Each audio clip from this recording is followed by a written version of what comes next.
help us understand what got you into the WordPress.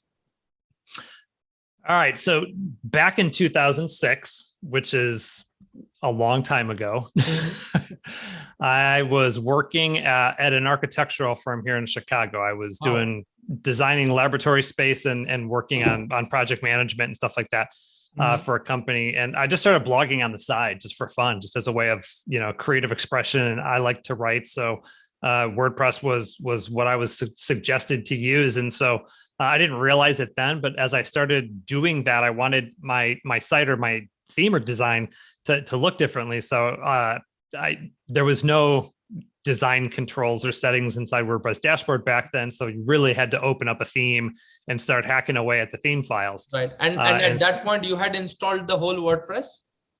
Yeah, I had figured out how to install WordPress. I had downloaded a theme called Pool, Pool, by Borja Fernandez. I'll still never forget that because I took that, I essentially forked it and just rewrote it all.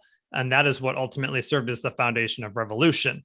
So I taught myself WordPress. I started blogging about it. I built up an audience around it through that and free themes that were available. People started asking me to do customizations. And so it turned into like a little bit of a freelance business. And one of the designs I came up with for a real estate agent in Boston was the Revolution theme. He didn't like that design. He wanted to go in a different direction. So we went in a different direction, but I was left with that theme. And so I asked my audience, would you buy a WordPress theme? And there was a resounding sentiment that they would. And so I packaged it up, I sold it and started making money. I'm glad he didn't like it because me too. Revolution theme has literally changed the life of thousands of people. I know it has for me because the moment I saw Revolution theme, I was blown away. I was like, this is the future. This is something, because at that point, I actually taught myself how to, do theming, but I always had that kind of a design in my mind, but I could never pull it off. And the moment I saw, I was like, wow, in the perfect world, if I had all the, knowledge and the time and the efforts, I would create something like this. So Brian, as a designer, how were you able to manage, because at that time, things were there were no tutorials kind of what we have today. Sure. So as a designer, how did you get that mindset of, okay, let me get this PHP, let me get this set up on localhost, and because for a designer, they don't really think of themselves as a coder or a developer.